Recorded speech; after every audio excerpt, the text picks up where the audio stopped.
پھر کچھ ہوں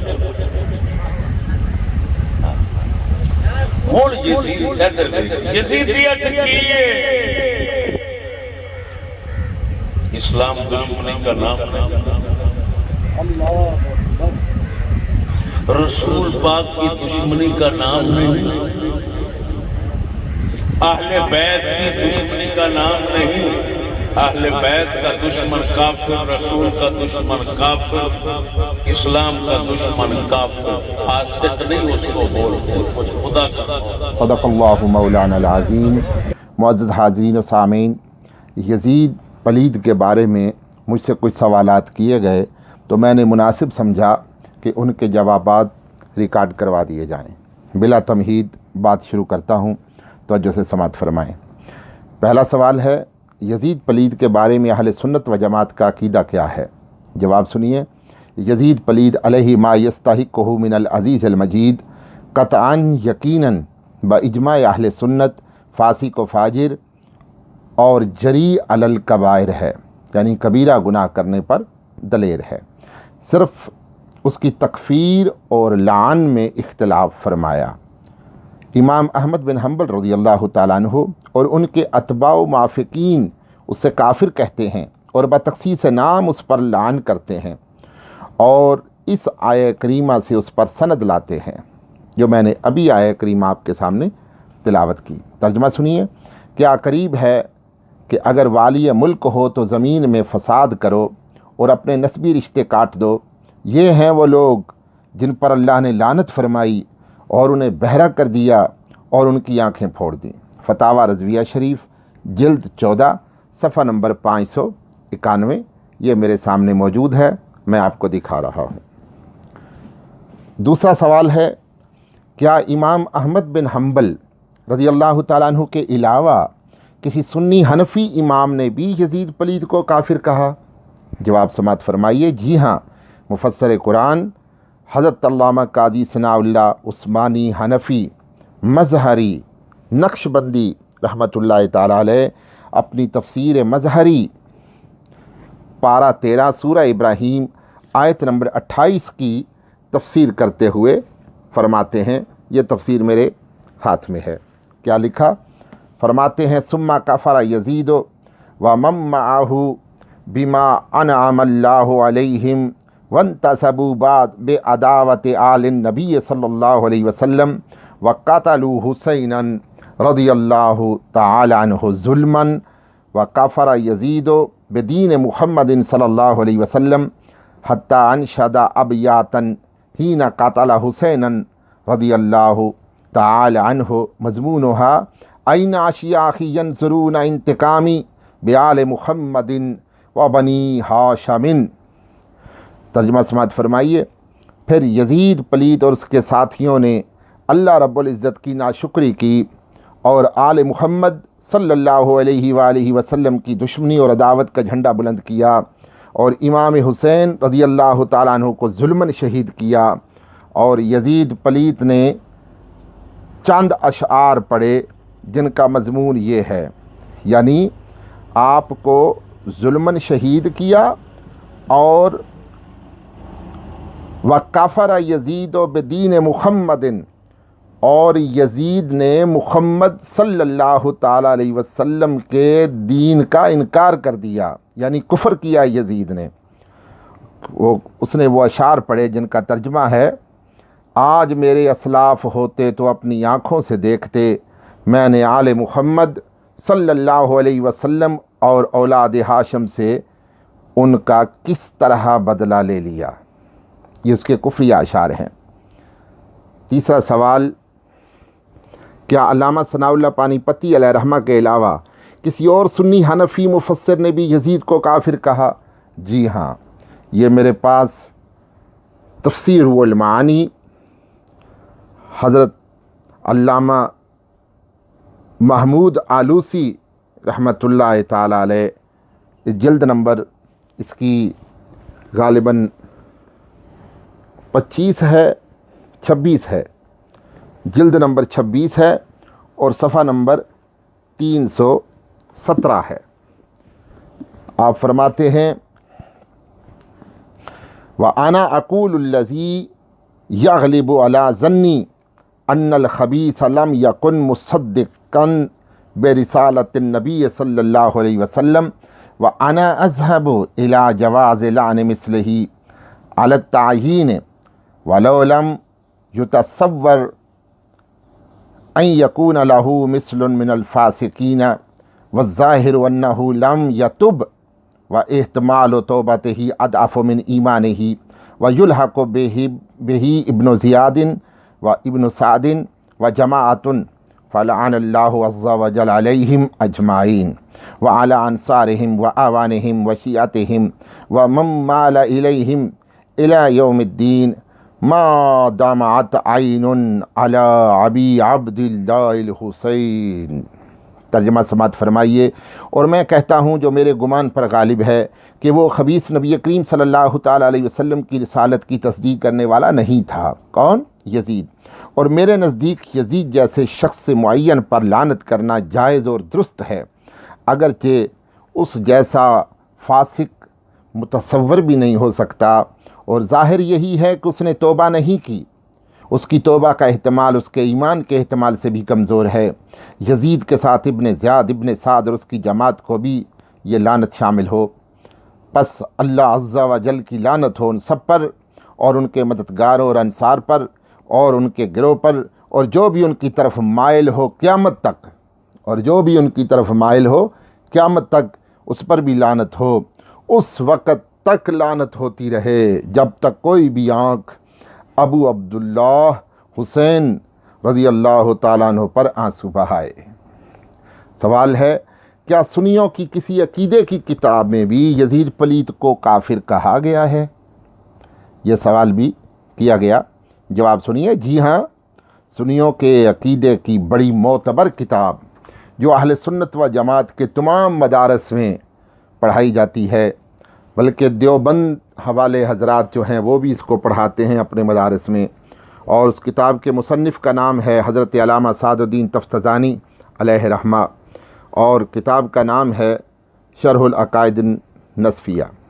اس کتاب کے صفحہ نمبر 163 پر جو میرے پاس ہے، اس کا صفحہ نمبر 100، یہ المصباح والوں کی چھپی ہوئی ہے، اس کے صفحہ نمبر 163 پر علامہ تفتزانی علیہ رحمہ لکھتے ہیں، والحق ان رضا یزید بقتل الحسین و استبشارہ بذالک و اعانت اہل بیت النبی صلی اللہ علیہ وسلم مما تواتر معناہ و ان کان تفاصیلها احادا فنحن لا نتوقف فی شأنہ بل فی ایمانہ لعنت اللہ علیہ وعلی انصارہ و اعوانہ۔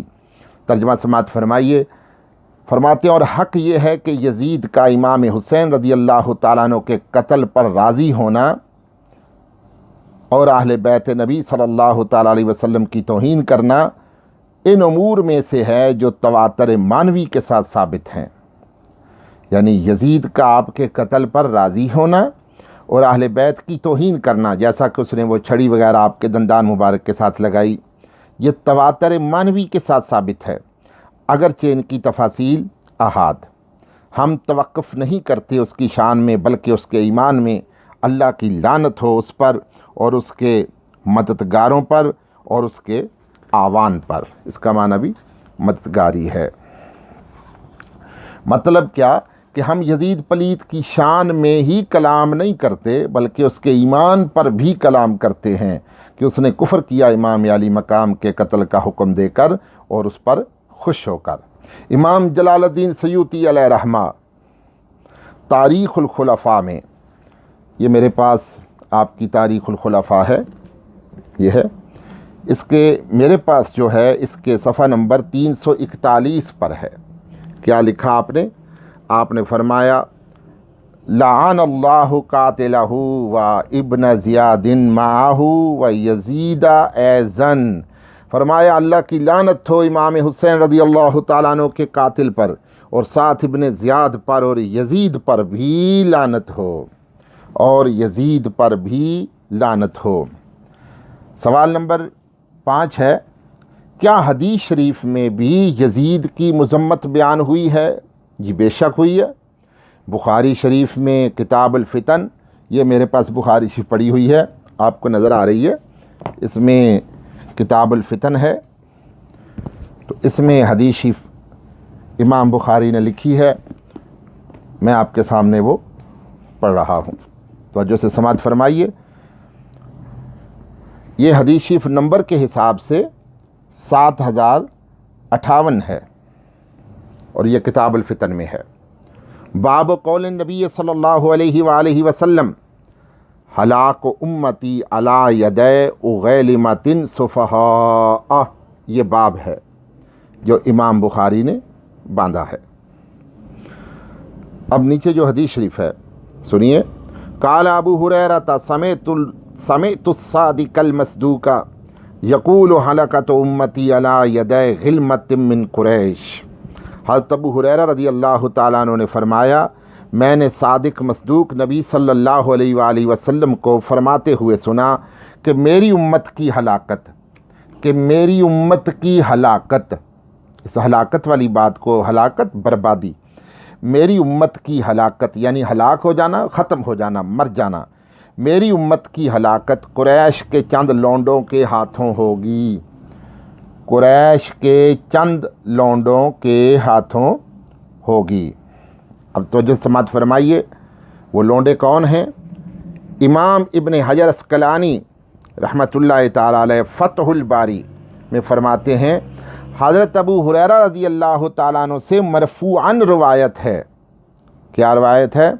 وہ فرماتے ہیں، اعوذ باللہ من امارۃ الصبیان، یعنی نبی پاک صلی اللہ تعالیٰ علیہ وسلم کا فرمان ہے، نبی پاک کا ارشاد ہے جو وہ روایت کرتے ہیں کہ میں لڑکوں کی حکومت سے اللہ کی پناہ مانگتا ہوں، چھوکروں کی حکومت سے جو عقل کے اعتبار سے چھوٹے ہیں، عمر کے حساب سے بڑے بھی ہوں تو عقل اور فہم کے اعتبار سے چھوٹے ہیں، میں لڑکوں یعنی چھوکروں کی حکومت سے اللہ کی پناہ مانگتا ہوں۔ صحابہ کرام نے عرض کی، قالوا وما امارۃ الصبیان، صحابہ نے عرض کی، یا رسول اللہ صلی اللہ علیہ وسلم، وہ چھوکروں کی حکومت کیا ہے، وہ چھوکروں کی عمارت کیا ہے؟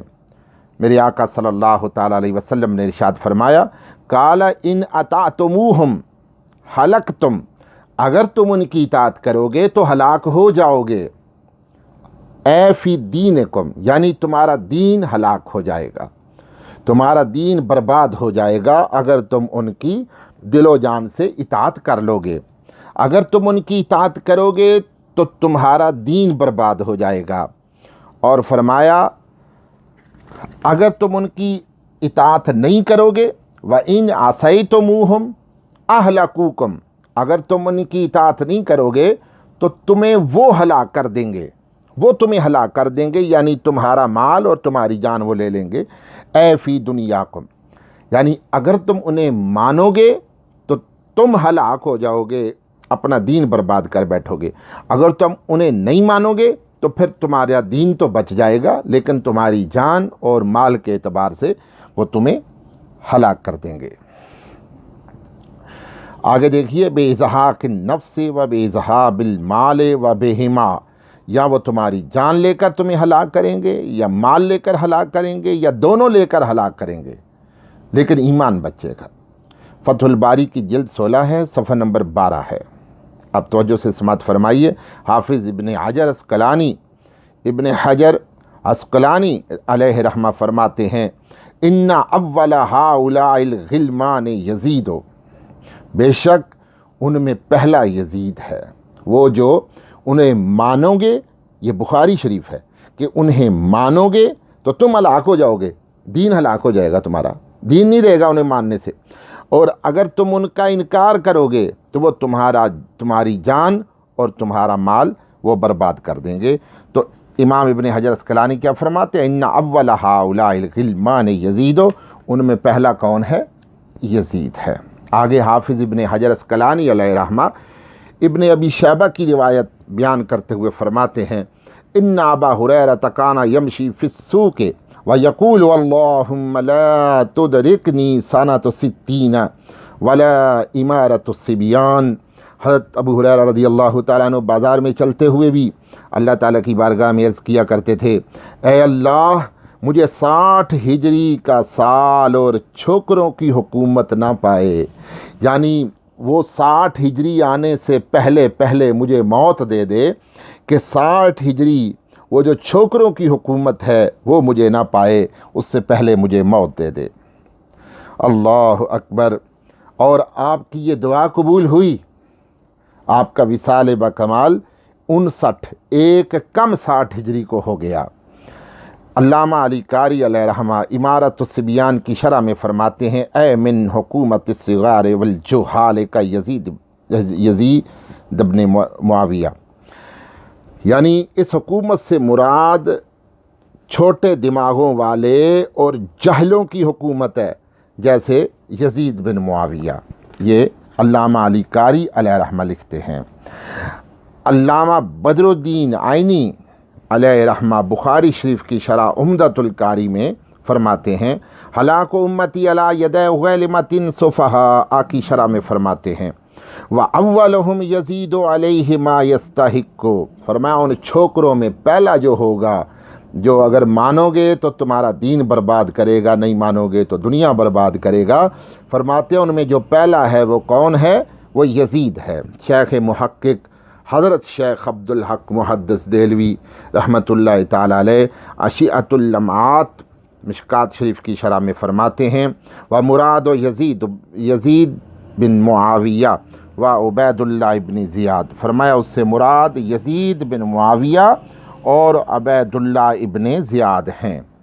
وَمَانِندِ عِشَاء از احداث و 9 سالان بنی امیہ خذلہم اللہ، اور ان کی مثل بنی امیہ کے دوسرے چھوکرے ہیں، اللہ تعالیٰ ان کو ذلیل فرمائے۔ یعنی کون کون سے ہیں؟ یزید بن معاویہ سر فہرست ہے، ان میں پہلا ہے 60 ہجری کہ وہ جو چھوکروں کی حکومت ہے ان میں جو پہلا ہے، کیونکہ 60 ہجری کو یہ پلید تخت پر بیٹھا، تو فرمایا اس سے مراد شیخ محقق فرماتے ہیں یزید بن معاویہ اور ابن زیاد، اور اس کی مثل دوسرے بنو امیہ کے چھوکرے ہیں، اللہ تعالیٰ ان کو ذلیل کرے۔ یہ آگے آپ نے فرمایا۔ حضرت ابو ہریرہ رضی اللہ تعالیٰ عنہ کا وصال جو ہے وہ 59 ہجری کو ہو گیا، یزید کے تخت پر بیٹھنے سے پہلے ہو گیا۔ علامہ ابن حجر مکی رحمۃ اللہ تعالیٰ علیہ ابو یعلا کے حوالے سے نقل فرماتے ہیں، حضرت ابو عبیدہ رضی اللہ تعالیٰ عنہ فرماتے ہیں کہ حضور صلی اللہ تعالیٰ علیہ وسلم نے ارشاد فرمایا، لا یزال امر امتی قائما بالقسط حتی یکون اول یسلمہ رجل من بنی امیہ یقال لہ یزید، میرے آقا فرماتے ہیں میری امت کا کام امر ہمیشہ انصاف پر قائم رہے گا، یہاں تک کہ پہلا شخص جو اس کو تباہ کرے گا، میری امت کے نظام کو جو پہلا شخص جو تباہ کرے گا، سرکار نے فرمایا وہ بنو امیہ میں سے ہوگا، اور اس کو یزید کہا جائے گا، اس کو یزید کہا جائے گا۔ اور یہ جو میں نے ابھی حدیث شریف روایت آپ کے سامنے بیان کی ہے، اس کو البدایہ والنہایہ میں، اور اس کا جو البدایہ والنہایہ کا جو ہے جلد نمبر جو اس کی ہے وہ 8 ہے، اور صفحہ نمبر 326 ہے جو میرے پاس ہے، باقی جو ہے وہ کچھ صفحات کا جو ہے وہ رد و بدل ہو سکتا ہے۔ میرے پاس جو ہے وہ غالباً یہ 20 جلدوں کا سیٹ ہے، اور اس میں یہ 8ویں جلد ہے، اور صفحہ نمبر 326 ہے، اور سوائق محرقہ ہے، اس کا صفحہ نمبر 314 ہے، صفحہ نمبر 314 ہے سوائق محرقہ کا، اور یہ میرے پاس جو ہے یہ سوائق محرقہ یہ نوریہ رضویہ والوں کی چھپی ہوئی ہے، اور اس کا صفحہ نمبر 314 ہے، اور تاریخ الخلفاء یہ میرے پاس موجود ہے، اس کا صفحہ نمبر 344 ہے، اور مسند ابی یعلا اس کا صفحہ نمبر وہ حدیث نمبر 871 ہے، مسند ابی یعلا کی۔ اور حدیث شریف سنیے، حضرت ابو دردہ رضی اللہ تعالیٰ عنہ سے روایت ہے، فرماتے ہیں میں نے رسول اللہ صلی اللہ تعالیٰ علیہ وسلم کو فرماتے ہوئے سنا، یقول اول من یبدل سنتی رجل بن بنی امیہ یقال لہ یزید، میرے آقا فرماتے ہیں سب سے پہلے جو شخص میری سنت کو تبدیل کرے گا وہ بنو امیہ سے ہوگا اور اسے یزید کہا جائے گا، اس کو یزید کہا جائے گا۔ پتہ نہیں لوگ یہ کتابیں کیوں نہیں پڑھتے، یا پڑھتے ہیں تو انہیں سمجھ نہیں آتی۔ اب یہ بھی الصواعق المحرقہ میں بھی ہے اور تاریخ الخلفاء میں بھی ہے، البدایہ والنہایہ میں بھی ہے۔ اب تیسری روایت سنیے، حضرت ابو ذر رضی اللہ تعالیٰ عنہ فرماتے ہیں میں نے رسول اللہ صلی اللہ علیہ وسلم کو فرماتے ہوئے سنا، اول من یغیر سنتی رجل من بنی امیہ، پہلا شخص جو میری سنت کو بدلنے والا ہوگا، جو میرے طریقے اور میرے راستے کو تبدیل کرنے والا ہوگا، وہ بنو امیہ میں سے ہوگا۔ البدایہ والنہایہ صفحہ نمبر 326 ہے اور جلد نمبر 8 ہے جو میرے پاس ہے۔ امام ربانی شیخ الاسانی حضرت مجدد الفسانی شیخ احمد سرہندی علیہ رحمہ مکتوبات شریف میں فرماتے ہیں، سبحان اللہ، یہ امام ربانی کا فرمان ہے۔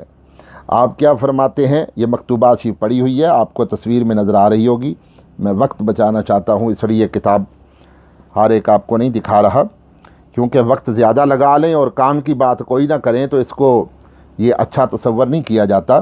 تھوڑے وقت میں زیادہ باتیں بتا دیں تو یہ لوگ اچھا سمجھتے ہیں اور سمجھ بھی آتی ہے۔ آپ سنیے، اور جو میں نے حوالے دیے ہیں یہ کوئی دیکھنا چاہے تو میرے پاس تشریف لے آئیں، میں کتابیں اصل کتابیں دکھا سکتا ہوں، اگر ان میں سے کوئی حوالہ غلط ہو تو میں ذمہ دار ہوں۔ اب سنیے امام ربانی کیا فرماتے ہیں علیہ رحمہ، فرماتے ہیں یزید بے دولت از اصحاب نیست، یزید بے دولت از اصحاب نیست، یزید بے دولت صحابہ کرام میں سے نہیں، در بدبختی او کے را سخن است، اس کی بدبختی میں کس کو اختلاف ہو سکتا ہے، کس کو کلام ہو سکتا ہے، کارے کیاں بدبخت کردہ ہیچ کافر فرنگ نہ کند، اس بدبخت نے جو کام کیا ہے وہ تو کوئی فرنگی کافر بھی نہیں کر سکتا۔ بعض از علماء اہل سنت کے در لان او توقف کرداند، اہل سنت کے بعض علماء جو ہیں وہ اس پر لعنت کرنے میں توقف کرتے ہیں، نہ آنکھ ازوے راضی اند، وہ لعنت جو نہیں کرتے تو وہ اس پہ راضی نہیں ہیں، بلکہ رعایت احتمال رجوع و توبہ کرداند، بلکہ اس چیز کی رعایت کرتے ہیں کہ اس نے کہیں توبہ نہ کر لی ہو، توبہ کا احتمال ہے۔ امام ربانی، یہ مکتوبات شریف میں امام ربانی علیہ رحمہ نے جو بے دولت فرمایا تو کیا یزید کے پاس دنیا کی دولت نہ تھی؟ دنیا کے اعتبار سے بے دولت تھا؟ نہیں، دنیا کی دولت تو اس کے پاس تھی مگر دولت ایمانی نہ تھی، اس لیے آپ نے اس کو بے دولت فرمایا۔ بعض یزیدی کہتے ہیں کہ ہم دفاع صحابہ کر رہے ہیں، ان کی اطلاع کے لیے عرض ہے کہ یزید پلیز صحابی نہیں، سیدنا امام حسین رضی اللہ تعالیٰ عنہ صحابی بھی ہیں اور اولاد رسول بھی ہیں صلی اللہ علیہ وسلم۔ اگر دفاع کرنا ہے تو آپ کیا کرو؟ یہ میں نے مجدد الفسانی علیہ رحمہ کا نظریہ پیش کیا ہے۔ آج کل نام نہاد خود ساختہ، نام نہاد خود ساختہ مجدد کی بات نہیں کر رہا، یہ تو مجدد الفسانی کر رہا ہوں، ان کی بات کر رہا ہوں۔ یہ جو خود ساختہ مجدد ہوتے ہیں ان کی دین میں کوئی حیثیت نہیں۔ جو یزید پلید کے طرفدار ہوں اور صحابہ کرام علیہم الرضوان کا نام لے کر حقیقت میں یزید کا دفاع کریں، امام ربانی فرماتے ہیں یہ کام کوئی فرنگی بھی نہیں کر سکا جو یزید پلیت نے کیا۔ اسلام کی بنیادیں کھوکھلی کرنے میں جو کردار یزید لعنتی کا ہے وہ کسی اور کا نہیں۔ اللہ تعالیٰ کی لعنت ہو یزید پلیت اور اس کے معاونین اور اس کے آج کے بھی مریدین پر۔ اگلا حوالہ سنیے تو آپ کا دل خوش ہو جائے گا، یہ حوالے آپ کو سنائے نہیں جاتے اکثر۔ سید السادات منبع فیوز و برکات حضور سیدنا پیر مہر علی شاہ صاحب رحمۃ اللہ تعالی علیہ، تاجدار گولڑا شریف، سبحان اللہ۔ یہ جس کتاب میں آپ نے لکھا ہے وہ کتاب میرے پاس موجود ہے، یہ آپ کے مکتوبات طیبات ہیں، اس میں آپ نے لکھا۔ اب سماعت فرمائیے، فرماتے ہیں سب آیات و احادیث صحیحہ، پہلے آپ نے کچھ احادیث اور آیتیں لکھی اور اس کے بعد فرماتے ہیں سب آیات، اختصار کے ساتھ بات کر رہا ہوں اس لیے میں نے انہیں درج نہیں کیا، سب آیات و احادیث صحیحہ یزید شقی اور اس کے تابعان پر مستحق لعنت ہونے پر شاہد ہیں۔ کوئی اہل ایمان اس گروہ اشقیاء کی غیر ملعونیت کا قائل نہیں۔ جن لوگوں نے لعن یزید سے منع کیا، یزید کو اچھا سمجھ کر نہیں کیا، بلکہ اس خیال سے کہ بجائے اس کے اللہم صلی علی محمد و علی و حسن و حسین و فاطمہ پڑھنا بہتر ہے۔ شیطان کو اگر کوئی رات دن لعن کرے، بجائے اس کے تلاوت، ذکر اور دروشی پڑھنا مفید ہے۔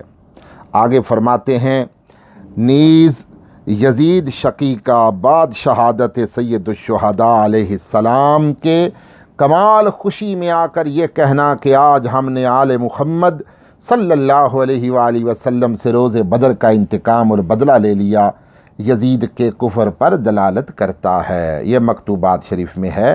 یہ یزید کے، جیسا کہ علامہ ثناء اللہ پانی پتی علیہ رحمہ نے بھی فرمایا تھا کہ اس کے کفریہ اشعار ہیں جو اس کے کفر پر دلالت کرتے ہیں، اور پیر مہر علی شاہ صاحب کی گواہی بھی اس پر آ گئی۔ آپ بھی فرماتے ہیں کہ اس وجہ سے وہ کافر ہو گیا۔ مکتوبات شریف جو ہیں ان میں موجود ہے، یہ پیر مہر علی شاہ صاحب کی۔ امام اہل سنت مجدد دین و ملت امام احمد رضا خان علیہ رحمہ اپنے ملفوظات شریف میں، آپ کے ملفوظات شریف بھی میرے پاس موجود ہیں، یہ ہیں، یہ شبیر برادر والوں کے چھپی ہوئی کتاب ہے، تو اس کا حصہ اول ہے اور صفحہ نمبر 134 ہے۔ آپ فرماتے ہیں اگر کوئی یزید کو کافر کہے تو منع نہ کریں گے، اگر کوئی یزید کو کافر کہے تو منع نہ کریں گے اور خود کہیں گے نہیں۔ امام اہل سنت فرماتے ہیں منع نہیں کریں گے، تو تم کیوں منع کرتے ہو اس کو کافر کہنے سے؟ تمہاری تو دین میں کوئی حیثیت ہی نہیں ہے، وہ تو اہل سنت کے امام ہیں۔ اب چھٹا سوال جو کیا گیا، بعض مولوی کہتے ہیں کہ امام حسین رضی اللہ تعالیٰ عنہ کو یزید کے خلاف نہیں نکلنا چاہیے تھا، اس وقت یزید میں کوئی خرابی نہ تھی، اور امام حسین رضی اللہ تعالیٰ عنہ کی یہ خطا ہے اور اسے اجتہادی خطا کہیں گے۔ اس کا جواب سنیے۔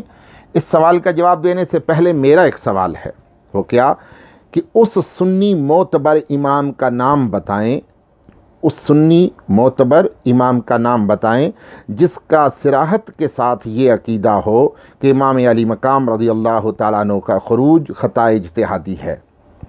اگر نہیں بتا سکتے تو آج کل کے ملا اس قابل نہیں کہ سنی معتبر اماموں کو چھوڑ کر ان کے پیچھے چلا جائے۔ سنیوں کے معتبر امام اور محدث حضرت علامہ حافظ ابن حجر عسقلانی علیہ رحمہ فتح الباری میں لکھتے ہیں، فرماتے ہیں قسم خرجوا غضبا للذین من اجل جور الولات وترک عملہم بالسنت النبویۃ فہؤلاء اہل الحق ومنہم الحسین بن علی وأهل المدينة في الحرة والقراء الذين خرجوا على الحجاج۔ آپ فرماتے ہیں ایک قسم ان حضرات کی ہے جو حکام کے ظلم و ستم اور سنت نبوی پر ان کے عمل نہ کرنے کی بنا پر دینی غیرت اور حمیت میں نکلے، خروج فرمایا۔ یہ سب اہل حق ہیں، یہ سب حق پر ہیں، یہ سب حق پر ہیں، اور حضرت امام حسین بن علی رضی اللہ تعالیٰ عنہما اور اہل مدینہ جنہوں نے مقام حرہ میں جہاد کیا، اور وہ تمام علماء جو حجاج کے خلاف نکلے، سب کا شمار انہی اہل حق میں ہے۔ یہ کس نے لکھا؟ محدث حافظ ابن حجر عسقلانی علیہ رحمہ نے۔ آج کل کے ملا جو فہم دین کا ملکہ نہیں رکھتے، کئی ایسے نظریے گھڑ لیتے ہیں جن کا سلف صالحین کی تعلیمات سے نام و نشان نہیں ملتا۔ اب آپ بتائیں کہ ہم ایسے عظیم سنی معتبر محدثین کی مانیں یا ان نام نہاد مفکروں کی مانیں جنہیں سنی اماموں کی کتابیں پڑھنے کی توفیق تک بھی نہیں، سنی اماموں کی کتابیں پڑھنے کی توفیق تک نہیں انہیں۔ اب سنیے، سنی حنفی امام علامہ محمود آلوسی بغدادی علیہ رحمہ تفسیر والمعانی شریف میں سورہ محمد اور اس کی آیت نمبر 22 و 23 کے تحت لکھتے ہیں، فرماتے ہیں جو یہ نظریہ رکھے کہ امام علی مقام امام حسین رضی اللہ تعالیٰ عنہ کو خروج میں خطائے اجتہادی لاحق ہوئی وہ جاہل ہے۔ یہ علامہ آلوسی فرماتے ہیں، سنیوں کے امام ہیں، حنفی ہیں۔ فرمایا جو یہ کہے کہ امام علی مقام کو خطائے اجتہادی لاحق ہوئی وہ جاہل ہے، اگرچہ پڑھنا لکھنا جانتا ہو مگر فہم دین کے اعتبار سے جاہل ہے۔ حضور صلی اللہ تعالیٰ علیہ وسلم کا فرمان علی شان بھی سماعت فرمائیے۔ عن انس بن حارث رضی اللہ تعالیٰ عنہما قال سمعت رسول اللہ صلی اللہ علیہ وسلم یقول ان ابنی ھذا یعنی الحسین یقتل بارض یقال لها کربلاء فمن شہد ذلک منکم فلینصرہ۔ میرے آقا فرماتے ہیں، حضرت انس بن حارث رضی اللہ تعالیٰ عنہ سے روایت ہے، فرماتے ہیں میں نے نبی کریم صلی اللہ تعالیٰ علیہ وسلم سے سنا، آپ نے ارشاد فرمایا میرا یہ بیٹا یعنی حسین اس سرزمین پر شہید کیا جائے گا جس سے کربلا کہتے ہیں، میرا بیٹا یہ شہید کیا جائے گا۔ اس وقت تم میں سے جو کوئی بھی وہاں موجود ہو تو وہ اس کی مدد کرے، تم میں سے جو کوئی وہاں پہ موجود ہو وہ ان کی مدد کرے۔ قال فخرج انس بن حارث الی کربلا، جب امام علی مقام نے خروج فرمایا، یہ مارکہ ہونے لگا تو حضرت انس نے بھی خروج فرمایا، وہ بھی اپنے گھر سے نکلے اور کربلا کی طرف گئے۔ فقتل بها مع الحسین رضی اللہ تعالیٰ عنہ، تو امام علی مقام کے ساتھ مل کر یزیدیوں سے لڑتے ہوئے انہوں نے جام شہادت نوش فرمایا۔ امام ابن حجر عسقلانی علیہ رحمہ نے اس حدیث شریف کو اصابہ فی تمہیز صحابہ جلد اول صفحہ نمبر 271 پہ لکھا ہے۔ اسد الغابہ فی معرفت صحابہ جلد پہلی صفحہ نمبر 288 علامہ ابن اسیر علیہ رحمہ نے لکھا ہے۔ تاریخ دمشق کبیر جلد 7 جزء 13 اور صفحہ نمبر 217 حافظ ابن عساکر نے لکھا ہے۔ حجت اللہ علی العالمین، یہ کتابیں میرے پاس موجود ہیں، کیونکہ بات قدر طویل ہے تو یہ پھر ٹائم جو ہے وہ کافی ہو جائے گا۔ یہ میرے پاس کتاب پڑھی ہے، المقاصد الحسنہ پڑھی ہے اور البدایہ والنہایہ بھی ہے، باقی سب پیر میر علی شاہ صاحب علیہ رحمہ کے ملفوظات شریف بھی ہیں، اور حجت اللہ علی العالمین میں شیخ یوسف بن اسماعیل نبھانی علیہ رحمہ نے صفحہ نمبر 342 پہ لکھا ہے۔ امام بخاری علیہ رحمہ نے، امام بخاری کی ایک کتاب ہے جس کو تاریخ کبیر کہا جاتا ہے، تو امام بخاری نے تاریخ کبیر میں اس کو لکھا ہے، اور حضور سیدنا پیر مہر علی شاہ صاحب رحمۃ اللہ تعالیٰ علیہ نے مکتوبات شریف میں صفحہ نمبر 151 ہے اس پہ لکھا ہے، اور فرمایا ہے اس کو حدیث صحیحہ میں شمار کیا ہے۔ ابھی جو میں نے حدیث پڑھی کہ جو کوئی میرے بیٹے کو وہاں پائے وہ اس کی مدد ضرور کرے کربلا میں۔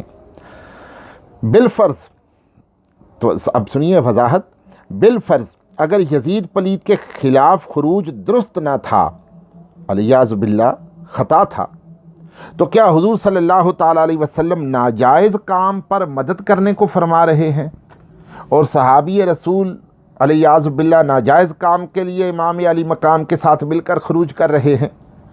جو ناجائز کام کا حکم دے اور جو ناجائز کام پر مدد کرے اس کا کیا حکم ہے؟ کچھ تو شرم کرو، کچھ تو حیا کرو۔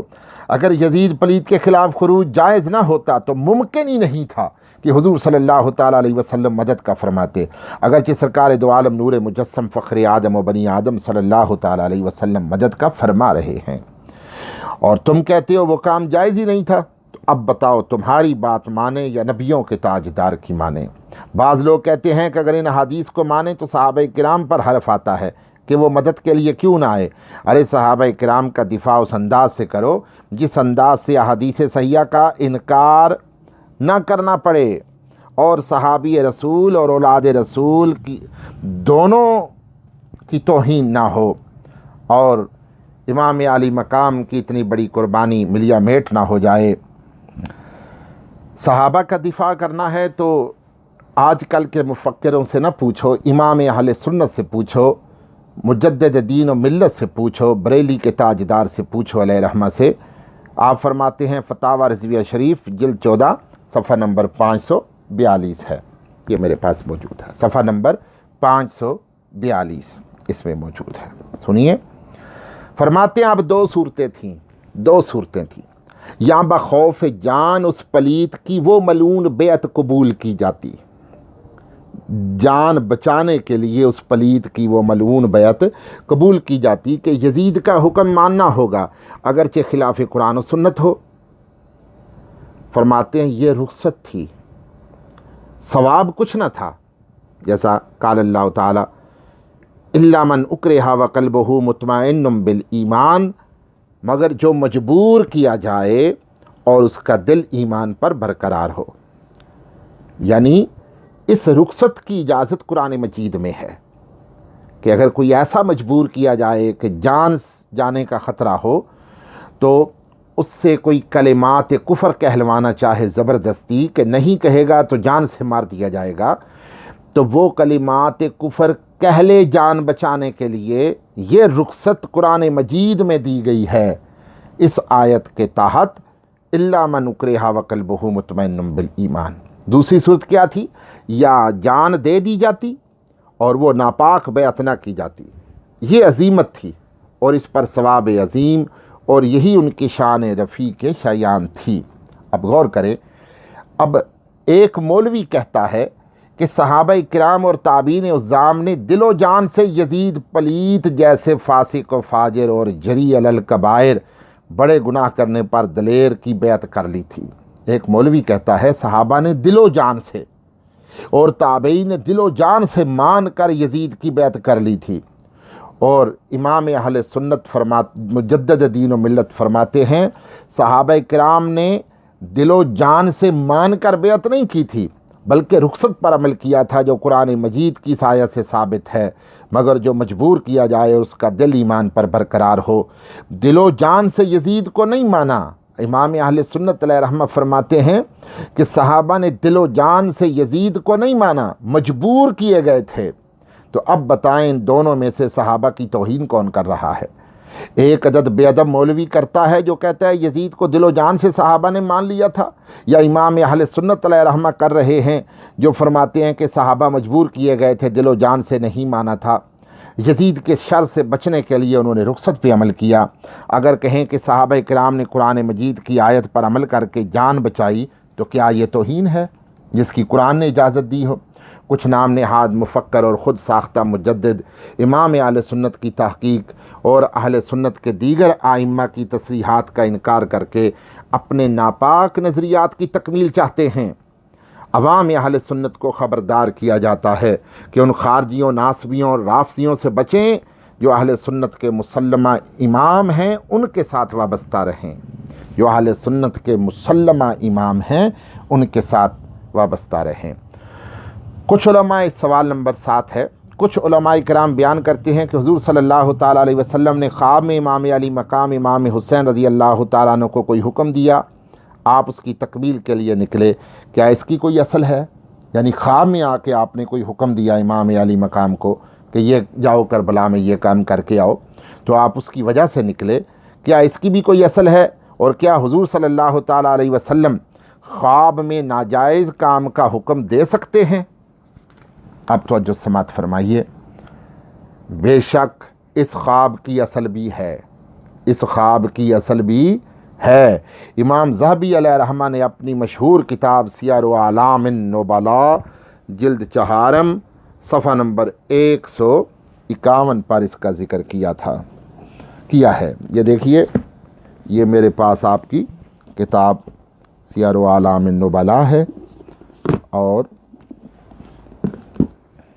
یہ ہے یہ جلد نمبر 4 ہے، اور اس کا صفحہ نمبر جو میرے پاس ہے، میرے پاس جو ہے اس کی 17 جلدیں ہیں، جو میرے پاس ہے اس کی 17 جلدیں ہیں، اور یہ بیروت کا چھاپا ہے، اور اس کی یہ جلد نمبر 4 ہے۔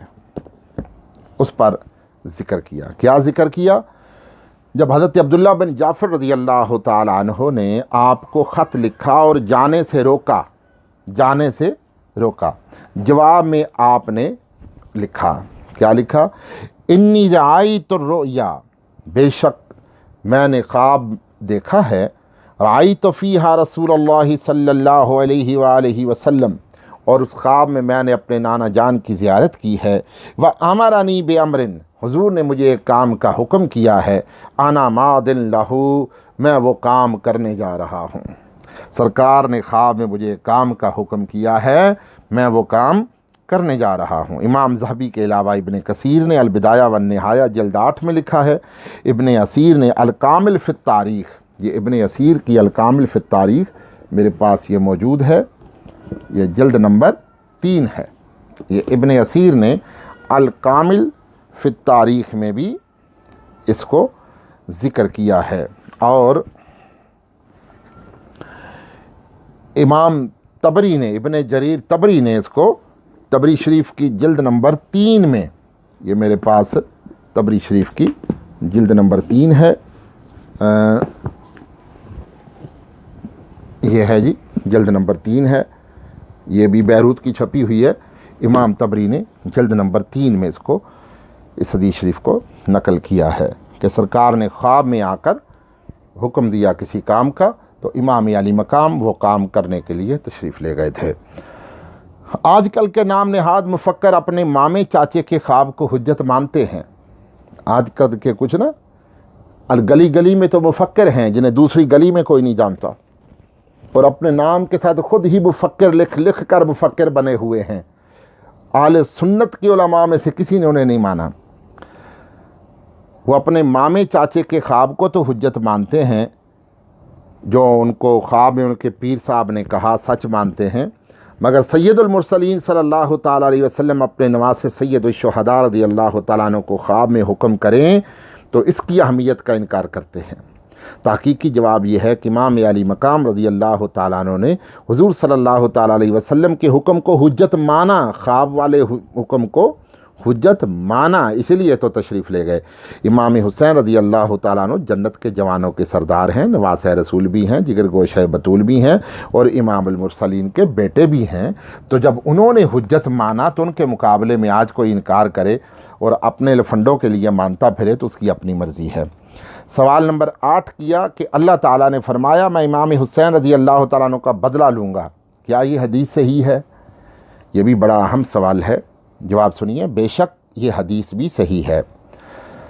سماعت فرمائیے۔ عن ابن عباس رضی اللہ تعالیٰ عنہما قال اوحی اللہ تعالیٰ الی محمد صلی اللہ علیہ وسلم انی قتلت بیحیی بن زکریا 70,000 وانی قاتل بابن ابنتک 70,000 و70,000۔ حضرت ابن عباس رضی اللہ تعالیٰ عنہ فرماتے ہیں کہ اللہ تعالیٰ نے محمد صلی اللہ تعالیٰ علیہ وسلم کی طرف وحی فرمائی کہ میں نے حضرت یحییٰ بن زکریا علیہ السلام کی شہادت کا بدلہ لینے کے لیے 70,000 لوگوں کو قتل کیا، اور آپ کی بیٹی کے بیٹے یعنی آپ کے نواسے کا بدلہ لینے کے لیے 70,000 اور پھر 70,000 قتل کروں گا، یعنی 1,40,000 لوگوں کو بدلے میں قتل کروں گا۔ مستدرک میں اس حدیث کو امام حاکم علیہ رحمہ لکھ کر فرماتے ہیں ھذا حدیث صحیح الاسناد ولم یخرجہ، یہ حدیث صحیح الاسناد ہے، بخاری و مسلم نے اس کو درج نہیں کیا، صحیح الاسناد ہے۔ امام ذہبی اس کے اوپر تبصرہ کرتے ہوئے، یہ میرے پاس مستدرک موجود ہے، تو اس پر تبصرہ کرتے ہوئے امام ذہبی جو ہیں وہ فرماتے ہیں علی شرط مسلم، یعنی یہ کس درجے کی صحیح ہے؟ یہ اس درجے کی صحیح ہے کہ جس درجے کی حدیث امام مسلم لیتے ہیں، یہ اس درجے کی صحیح حدیث ہے۔ معزز حاضرین، یہ مستدرک ہے اور امام حاکم کی جس کا حوالہ دیا، اور اس کی جلد نمبر 3 ہے، اور یہ مکتبہ رشیدیہ کی چھپی ہوئی ہے، اس میں تیسری جلد میں یہ حدیث موجود ہے۔ تو امام ذہبی نے اسی میں لکھا کہ یہ علی شرط مسلم یہ مسلم کی شرط پر ہے۔ مستدرک کے علاوہ بہت سارے سنی محدثین نے اس کو ذکر کیا، سنیے نام، ان میں کچھ مفسرین ہیں۔ تفسیر قرطبی اس میں ہے، آج کل کے خود ساختہ مجدد اس کو تفسیر قرطبی پڑھتے ہیں، انہیں یہ پتہ نہیں، تفسیر کا نام پڑھنا نہیں آتا، مگر وہ ہیں مجدد، اس کو قرطبی پڑھتے ہیں۔ تفسیر در منصور اور ابن عساکر، تہذیب الکمال، تاریخ بغداد، سیر اعلام النبلاء، میزان الاعتدال، البدایہ والنہایہ، کنز العمال، لسان المیزان، الخصائص الکبریٰ، مقاصد حسنہ، کشف الخفا، ذخائر العقبہ، سبل الہدیٰ والرشاد میں بھی یہ حدیث ہے۔ کوئی 15-16 کتابوں میں نے نشان لگا کے رکھا ہوا ہے، اگر کوئی دیکھنا چاہیں تو۔ لاہور کے ایک مولوی صاحب کے ساتھ میری بات ہوئی اس حدیث پر، تو انہوں نے کہا یہ حدیث درایت پہ پوری نہیں اترتی، درایت پہ، عقل پہ نہیں بیٹھتی۔ میں نے پوچھا وہ کیسے؟ تو اس نے کہا کہ نبی کا بدلہ تو 70,000 لوگوں کے ساتھ لیا، اور غیر نبی کا بدلہ 1,40,000 لوگوں کو قتل کر کے لیا۔ میں نے کہا درایت پہ پوری بیٹھتی ہے، آپ نے توجہ نہیں کی۔ کہنے لگا وہ کیسے؟ میں نے کہا جب حضرت یحییٰ علیہ السلام کو شہید کیا گیا تو سب سے زیادہ تکلیف کس کو ہوئی؟ تو وہ مولوی صاحب کہنے لگے کہ حضرت زکریا علیہ السلام کو، جو ان کے والد ماجد ہیں۔ تو میں نے کہا جب حضرت امام حسین رضی اللہ تعالیٰ عنہ کو شہید کیا گیا تو سب سے زیادہ تکلیف کس کو ہوئی؟ تو کہنے لگے سید المرسلین صلی اللہ تعالیٰ علیہ وسلم کو۔ تو میں نے کہا حضور صلی اللہ تعالیٰ علیہ وسلم اللہ کے محبوب ہیں، اور حضور علیہ السلام کی تکلیف عند اللہ زکریا علیہ السلام کی تکلیف سے زیادہ ہے، اس لیے ڈبل قتل کر کے بدلہ لیا، کیونکہ امام حسین کو سرکار نے اپنے بیٹے بھی فرمایا ہے۔ یہ حدیث شریف بھی امام علی مقام کے یزیدیوں کے خلاف اقدام کے درست ہونے پر دلالت کرتی ہے، کیونکہ اگر آپ کا خروج ہی ٹھیک نہ ہوتا، مبنی بر خطا ہوتا، تو اللہ تعالیٰ نے بدلہ کس بات کا لیا؟ یقیناً آپ حق پر تھے، اور یزید پلیت لعین باطل پر تھا، اور یہ معرکہ حق و باطل تھا، یہ معرکہ حق و باطل تھا، اس لیے اللہ تعالیٰ جل جلالہ نے بدلہ لیا۔ بعض ملا